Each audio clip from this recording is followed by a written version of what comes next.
Hello everyone. तो कैसे हैं आप लोग। आप सभी का स्वागत है मंजीत मैथ प्लेटफॉर्म पर। तो हमारे साथ जुड़ने के लिए बहुत बहुत धन्यवाद आप सभी का। तो जैसा कि आपको पता है कि जो मंजीत मैथ प्लेटफॉर्म है, ये बहुत सारे काफ़ी बच्चे यहाँ से पढ़ के यूपी बोर्ड में बहुत सारे अच्छे अच्छे नंबर से पास हुए हैं। तो इसी को देखते हुए हमने सीबीएसई और जो आईसीएसई सीबीएसई दोनों बोर्ड की जो मैथ की क्लास होंगी उसको भी चालू करने का सोचा है। तो इसलिए मैं आपको सीबीएसई जो आपका क्लास 10th और 9th दोनों है उसका मैथ आपको पढ़ाने वाला हूँ। ठीक, तो सबसे पहले अगर हम इसके सिलेबस की बात करें तो आप सबको सिलेबस पता होगा, एनसीईआरटी की बुक में दिया होगा। ठीक है, तो वहाँ से आप सिलेबस देख सकते हैं। मुश्किल से जो भी जितने भी चैप्टर्स होंगे वो सारे आपके सिलेबस है। तो जो जिसमें से आपका जो सबसे पहला चैप्टर है जिसे आज हम थोड़ा सा पढ़ने वाले हैं वो है आपका रियल नंबर। क्या? Real number. हिंदी में बोलेंगे वास्तविक संख्याएं। क्या? Real numbers. हिंदी में बोलेंगे वास्तविक संख्याएं। तो जैसा कि आपने क्लास 9th में पढ़ा होगा कि क्लास 9th में हमने पढ़ा होगा कि जो नंबर्स होते हैं उनका रिप्रेजेंटेशन कैसे करते हैं नंबर लाइन पे, यानी representation of numbers on number line. एक चीज़ तो ये हमने पढ़ी क्लास 9th में, और एक चीज़ और हमने पढ़ी थी, वो क्या थी? हाँ, ये चीज़ पढ़ी थी। और एक हमने पढ़ा था कि क्लासिफिकेशन ऑफ नंबर्स, यानी क्लास 9th में जो क्लास 9th के मैथ के सिलेबस की जो पहले चैप्टर में ये दो चीज़ें दी गई हैं। एक जो चीज़ दी गई है वो क्या है? Classification of numbers. Classification of numbers, कि किस तरह से हम नंबर्स को क्लासीफाई कर सकते हैं, यानी उनको बांट सकते हैं। और दूसरी जो चीज़ थी कि representation of numbers on number line, कि किस तरह से किसी भी नंबर को हम नंबर लाइन पर दिखा सकते हैं। ये दो चीज़ें आपने क्लास 9th में पढ़ी होगी, representation of numbers on number line. ठीक, ये दो चीज़ें पढ़ी होगी, एक तो क्लासिफिकेशन ऑफ नंबर्स और दूसरा representation of numbers on number line. ये दो चीज़ें आपने पढ़ी होगी क्लास 9th के सिलेबस में। और हम यहाँ पर क्लास 10th की बात कर रहे हैं, तो यहाँ क्लास 10th का जो सिलेबस है वो उसमें पहला चैप्टर है आपका रियल नंबर, जिसे हिंदी में बोलेंगे वास्तविक संख्याएं। ठीक, क्या बोलेंगे? वास्तविक संख्याएं। तो ये जो चैप्टर शुरू करने से पहले मैं आपको छोटी छोटी कुछ बेसिक सी बातें बता देता हूँ ताकि आपको आगे चल के कन्फ्यूज़न ना हो। ठीक है,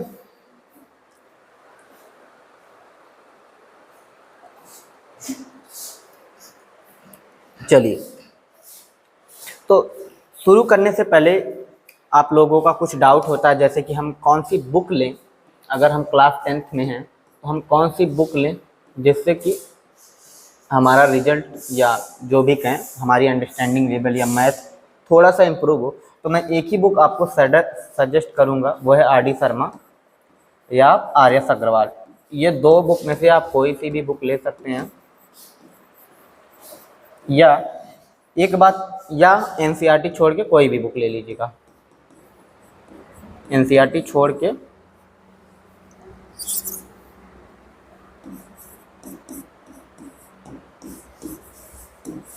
एनसीईआरटी छोड़ के आप कोई सी भी बुक ले लीजिएगा, वो आपके लिए बेनिफिशियल होगी। बाकी एनसीईआरटी मत लीजिएगा, ये बहुत ही महारद्दी बुक है, इसका कोई काम नहीं है आपके जीवन में।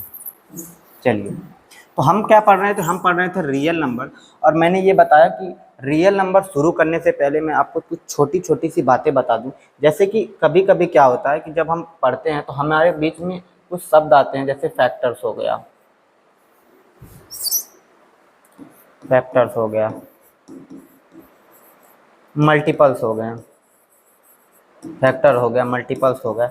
ये सारे टर्म आपको देखने को मिलेंगे।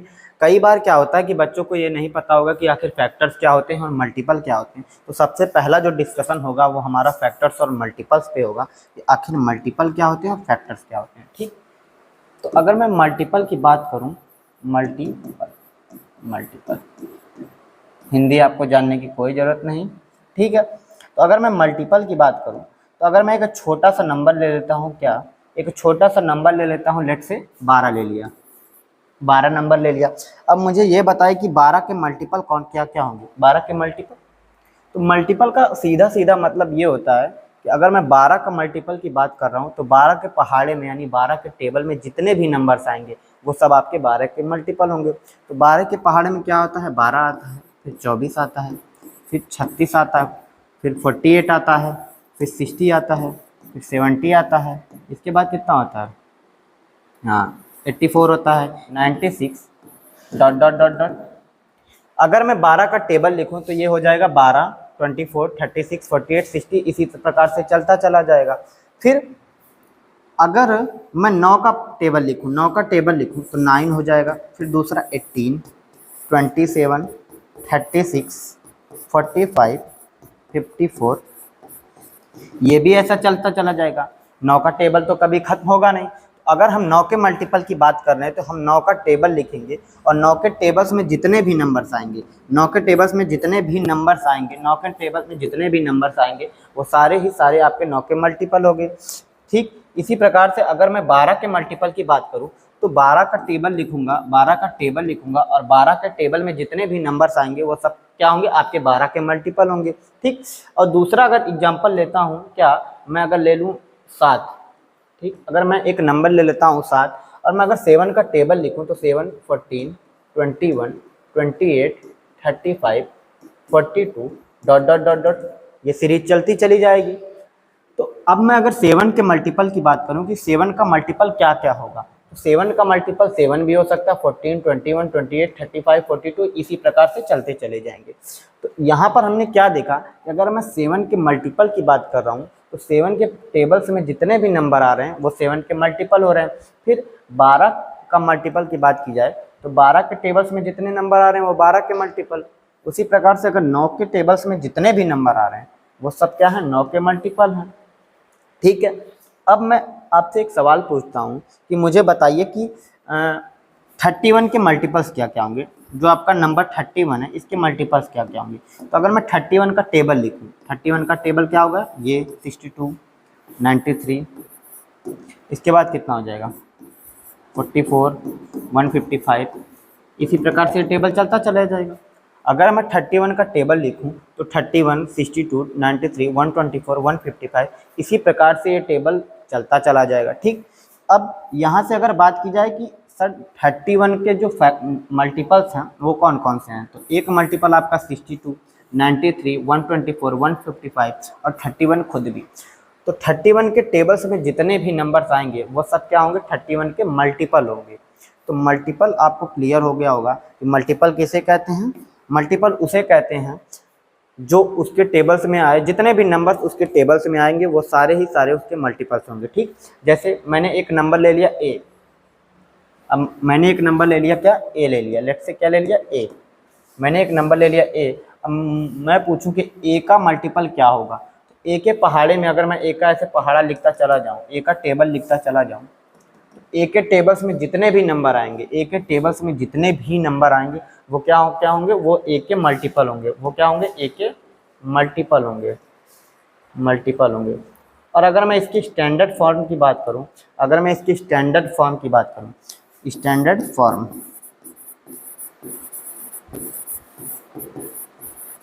तो वो हो जाएगा ए इंटू के या ए इंटू के।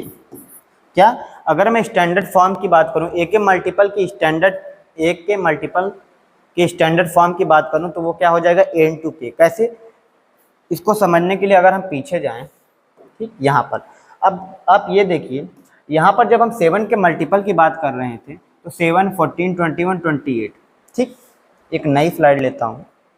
जैसे 7 के मल्टीपल की बात करें तो 7 इंटू 7 7 हो रहा था, 7 इंटू 2 14, 7 इंटू 3 21, ये सारी चीज़ें हो रही थी, 7 इंटू 4 28। ठीक, इसी प्रकार से अगर आप करते चले जाएंगे आपको मल्टीपल्स मिलते चले जाएंगे।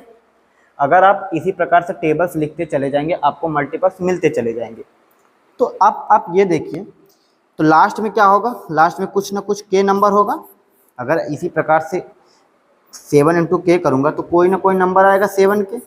ठीक, अब यहाँ के क्या हो सकता है, के कुछ भी हो सकता है, के आप 1 भी ले सकते हैं, 2 भी ले सकते हैं, 3 भी ले सकते हैं, 4 भी ले सकते हैं। के 1 रखेंगे तो 7 मिलेगा, के 2 रखेंगे तो 7 इंटू 2 14 हो जाएगा, के 3 रखेंगे 7 इंटू 3 21, के 4 रखेंगे 7 इंटू 4 28 रखेंगे, के 100 रखेंगे तो 7 इंटू 100 700 हो जाएगा। तो अगर मैं 7 के मल्टीपल के स्टैंडर्ड फॉर्म की बात करूँ तो क्या हो जाएगा, वो क्या हो जाएगा आपका 7 के हो जाएगा। यहाँ पर के की कोई भी वैल्यू रखेंगे, के बराबर 1 रखेंगे 7 मिलेगा, के बराबर 2 रखेंगे 40, के बराबर ऐसे रखते चले जाएंगे, आपको मल्टीपल्स मिलते चले जाएंगे। यानी 7 के मल्टीपल की स्टैंडर्ड फॉर्म क्या हो जाएगा, वो आपका हो जाएगा 7 के, यानी 7 के जो हो जाएगा आपका वो हो जाएगा स्टैंडर्ड फॉर्म। ठीक, स्टैंडर्ड फॉर्म। इसी प्रकार से मैंने आपको ये बताया, इसी प्रकार से आपको मैंने 12 का बताया कि अगर मैं 12 का पहाड़ा लिखूं, यानी 12 का टेबल लिखूं, 12 इंटू 1 12, 12 इंटू 2 बनेगा 24, 12 इंटू 3 बनेगा 36 और 12 इंटू 4 48। इसी प्रकार से आप ये लिखते चले जाएंगे, आपको मल्टीपल्स मिलते चले जाएंगे। अगर आप इसी प्रकार से लिखते चले जाएंगे आपको मल्टीपल्स मिलते चले जाएंगे। तो यहाँ से हमने ये देखा कि अगर मैं ये बात करूँ कि 12 के मल्टीपल का स्टैंडर्ड फॉर्म क्या होगा, वो हो जाएगा सर 12 के। क्या हो जाएगा, 12 के, जहाँ के क्या है, एनी नेचुरल नंबर है। के क्या है, एनी नेचुरल नंबर। के क्या है, एनी, के जो है वो एनी नेचुरल नंबर है। के की वैल्यू कुछ भी हो सकती है, के की वैल्यू कुछ भी हो सकती है, 1 से लेके 1 2 3 डॉट डॉट डॉट कुछ भी ले सकते हैं के की वैल्यू। ठीक, तो 12 के मल्टीपल के जो 12 के मल्टीपल के स्टैंडर्ड जो फॉर्म है वो क्या है, 12 के, जहाँ के क्या है, एनी नेचुरल नंबर है। अगर आप के बराबर 1 रखेंगे तो 12 मिलेगा, के बराबर 2 रखेंगे तो 24, के बराबर 3 रखेंगे 36। इसी तरह से अगर आप रखते चले जाएंगे तो आपको 12 के मल्टीपल्स मिलते चले जाएंगे। तो इसी में मैंने आपको ये बताया, कहाँ गया, हाँ, कि अगर मैं एक नंबर ले लूँ ए और ए के मल्टीपल की बात करूँ तो ए के टेबल्स में जितने भी नंबर्स आएंगे वो क्या होंगे, ए के मल्टीपल होंगे। तो अगर इसके स्टैंडर्ड फॉर्म की बात की जाए तो हो जाएगा ए इंटू के, जहाँ के क्या है आपका, के जो है एनी नेचुरल नंबर है। के क्या है, एनी नेचुरल नंबर। के क्या है, एनी नेचुरल नंबर। तो ए के मल्टीपल के स्टैंडर्ड फॉर्म क्या हो जाएगा, ए इंटू के। तो ये तो बात रही हमारी मल्टीपल्स की। आखिर मल्टीपल्स क्या होते हैं, ठीक, इन्हें कैसे निकालते हैं। तो सीधी सीधी बात है कि मल्टीपल्स क्या होंगे, उस नंबर्स के टेबल्स में जितने भी नंबर्स आएंगे, उस नंबर्स के टेबल्स में जितने भी नंबर्स आएंगे वो सारे ही सारे आपके उस नंबर के मल्टीपल होंगे। क्या होंगे, उस नंबर के मल्टीपल होंगे। ठीक, अब बात करते हैं फैक्टर्स की।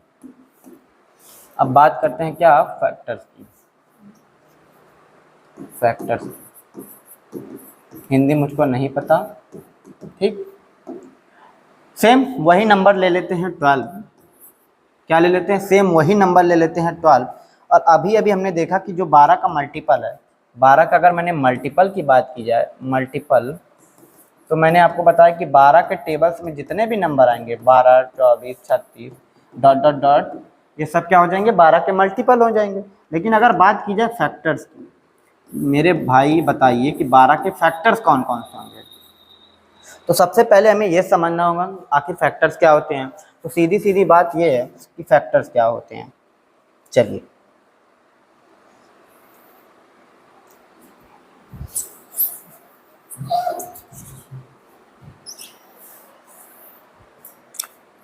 अब जैसे मैंने एक नंबर ले लिया, वो हो जाएगा आपका 12। अब मुझे एक बात बताइए, ऐसे कितने नंबर्स हैं जो 12 को कम्प्लीटली डिवाइड करते हैं। कम्प्लीटली डिवाइड, क्या, कम्प्लीटली यानी पूरी तरह से 12 को डिवाइड करते हैं। तो ऐसे कितने नंबर्स हैं जो कम्प्लीटली 12 को डिवाइड करते हैं। तो आप बोलेंगे सर दो क्या 2 12 को डिवाइड करता है। आप बोलेंगे यस सर, अगर मैं 12 को 12 को 2 से डिवाइड करूँ तो 6 बार जाएगा, रिमाइंडर 0 आ जाएगा। यानी 2 12 को कम्प्लीटली डिवाइड करता है। क्या क्या, जो 2 है वो 12 को कम्प्लीटली डिवाइड करता है। इसके बाद 3 भी कम्प्लीटली डिवाइड करता है, 4 भी कम्प्लीटली डिवाइड करेगा और 6 भी करेगा, और खुद 12 भी 12 को कम्प्लीटली डिवाइड करेगा। और जो 1 होता है आपका 1, जिसे हम यूनिवर्सल डिवीज़र भी कहते हैं, यूनिवर्सल डिवीज़र, 1 को हम क्या बोलते हैं, यूनिवर्सल डिवीज़र। जो 1 है यानी 1 है, ये आपका बहुत ही यूनिक नंबर है। क्या, 1 जो है आपका बहुत ही यूनिक नंबर है, जिसे हम यूनिवर्सल डिवीज़र कहते हैं। यूनिक नंबर, ये क्या है, आपका बहुत ही यूनिक नंबर है जिसे हम यूनिवर्सल डिवीज़र कहते हैं। यूनिवर्सल डिवीज़र का क्या मतलब है कि 1 जो है दुनिया के हर नंबर को डिवाइड कर सकता है। जो 1 है दुनिया के जितने भी नंबर्स होंगे उन सबको कम्प्लीटली डिवाइड कर सकता है। तो 1 क्या होगा, यूनिवर्सल डिवीज़र या यूनिवर्सल फैक्टर। ठीक, तो यहाँ का अगर मैंने ये देखा कि 12 को कितने ऐसे नंबर है जो कम्प्लीटली डिवाइड कर रहे हैं, तो सबसे पहला जो नंबर है आप मुझे बोलेंगे कि एक, क्या एक हर जगह होगा। इसके बाद 2, 3, 4, 6, 12, यानी ये जो नंबर्स हैं वो 12 को कम्प्लीटली डिवाइड करेंगे। 1, 2, 3, 4, 6, 12, क्या 12 को कम्प्लीटली डिवाइड करेंगे। तो ऐसे नंबर्स जो दिए गए नंबर्स को, या वो नंबर जो नंबर्स को कम्प्लीटली डिवाइड करेंगे उसे क्या बोलेंगे, फैक्टर। यानी ये जो इतना मैंने लिखा है ये सब क्या क्या है, आपके फैक्टर्स हैं। किसके फैक्टर्स हैं, फैक्टर्स ऑफ 12। ये क्या है, 12 के फैक्टर हैं। क्यों फैक्टर हैं, क्योंकि एक जो है 12 को डिवाइड करेगा कम्प्लीटली, 2 भी कम्प्लीटली डिवाइड करेगा, 3 भी डिवाइड करेगा, 4, 6, 12, ये सब 12 को डिवाइड करेंगे। तो यहाँ पर जो मैंने लिखा 1, 2, 3, 4, 6, 12, ये क्या क्या हैं, आप बोलेंगे ये क्या क्या हैं, ये फैक्टर्स हैं। 1 हो गया, 2 हो गया, 3 हो गया, 4, 6, 12। तो कितने फैक्टर्स हैं, आप बोलेंगे सर 1, 2, 3, 4, 5, 6। तो टोटल फैक्टर कितने हैं, जो 12 के टोटल फैक्टर कितने हैं, 1, 2, 3, 4, कितने हैं, 6। तो टोटल फैक्टर ऑफ 12 कितने हो जाएंगे, 6 हो जाएंगे। ठीक, अब एक और एग्जांपल लेता हूँ।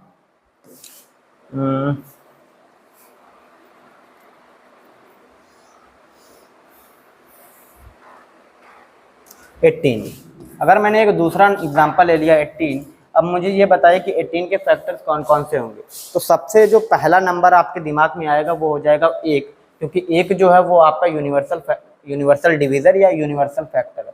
इसके बाद 2 डिवाइड करेगा कम्प्लीटली, 3 डिवाइड करेगा, 6 कम्प्लीटली डिवाइड करेगा, 9 डिवाइड करेगा, 18 डिवाइड करेगा। इतने नंबर्स क्या हैं, 1, 2, 3, 4, 5, 6, टोटल 6 ऐसे नंबर्स हैं जो 18 को कम्प्लीटली डिवाइड करेंगे। तो ये जो 6 मैंने आपके सामने लिखे हैं ये क्या हैं, ये जो हैं फैक्टर्स हैं। किसके फैक्टर्स हैं, फैक्टर्स ऑफ 18, यानी 18 के फैक्टर। ठीक, तो क्या हो जाएंगे, ये जो नंबर्स हैं वो फैक्टर्स ऑफ 18 है। तो इसमें जो पिछले में देखा कि जो 12 के फैक्टर्स हैं वो कौन कौन से हैं, 1, 2, 3, 4, 6, 12। क्यों, क्योंकि ये 12 को कम्प्लीटली डिवाइड कर रहे हैं। सेम उसी प्रकार से अगर मैं 18 के फैक्टर्स की बात करूं तो 1, 2, 3, 6, 9, 18, ये क्या है, 18 के फैक्टर्स हैं। क्यों फैक्टर्स हैं, क्योंकि ये 18 को कम्प्लीटली डिवाइड करेंगे। अगर आप 18 को 2 से डिवाइड करेंगे तो पूरा पूरा डिवाइड हो जाएगा, 3 को डिवाइड करेंगे तो भी पूरा पूरा हो जाएगा, 6, 9, 18 इन सब से डिवाइड करेंगे तो पूरा पूरा डिवीजन हो जाएगा। तो हमें क्या समझ में आया कि जो फैक्टर्स होते हैं वो क्या होते हैं। जैसे मैंने आपको सामने 18 लिखा था, 18 के मैंने फैक्टर्स लिखे तो वो कौन कौन से हो गए, 1, 2, 3, 6, 9, 18। ठीक, तो अगर मैं इसको लिखूं, इस 18 को मैं ये लिख सकता हूँ 18 इंटू 1 लिख सकता हूँ, फिर 18 इंटू 18 इसको मैं 2 इंटू 9 लिख सकता हूँ, इसको मैं 3 इंटू 6 लिख सकता हूँ, इसको मैं 6 इंटू 3 लिख सकता हूँ, 9 इंटू 2 लिख सकता हूँ, 18 इंटू 1 भी लिख सकता हूँ। अब मुझे एक बात बताइए, जब मैंने इसको मल्टीप्लिकेशन फॉर्म में लिखा तो यहाँ 18 दिख रहा है, यहाँ 1, यहाँ 2, यहाँ 9, यहाँ 3 इंटू 6, यानी जब हम किसी नंबर को मल्टीप्लिकेशन फॉर्म में लिखते हैं तो हम उसके फैक्टर्स को लिखते हैं। क्या लिखते हैं, फैक्टर। जैसे मैंने 18 को लिखा तो मैंने 18 इंटू 1 लिखा, तो यहाँ जो 18 है वो भी फैक्टर है और 1 क्या है, वो भी फैक्टर है। यहाँ 2 इंटू 9 लिखा, 9 भी 18 का फैक्टर है, 2 भी फैक्टर है। यानी किसी भी नंबर को हम उसके फैक्टर्स में जब एक्सप्रेस करते हैं तो उनके जो किसी भी नंबर को जब हम मल्टीप्लिकेशन में लिखते हैं तो हम उसके फैक्टर्स का मल्टीप्लिकेशन करते हैं। ठीक, इतना हो गया। अब एक छोटी सी बात और मैं बता देता हूँ कि जैसे मल्टीपल्स और फैक्टर की बात है तो जो फैक्टर्स होंगे,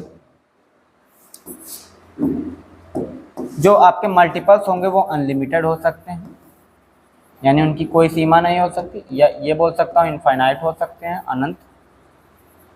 जबकि आपके जो फैक्टर्स होते हैं वो लिमिटेड होते हैं, या काउंटेबल होते हैं। लिमिटेड होते हैं यानी कुछ ही फैक्टर्स क्या होते हैं, लिमिटेड होते हैं, जबकि जो मल्टीपल्स होते हैं वो अनलिमिटेड होते हैं या इनफाइनाइट होते हैं। ठीक है, तो उम्मीद करता हूँ कि आपको मल्टीपल्स और फैक्टर समझ में आया होगा। बाकी अगले वीडियो में देखेंगे, तब तक के लिए बाय बाय।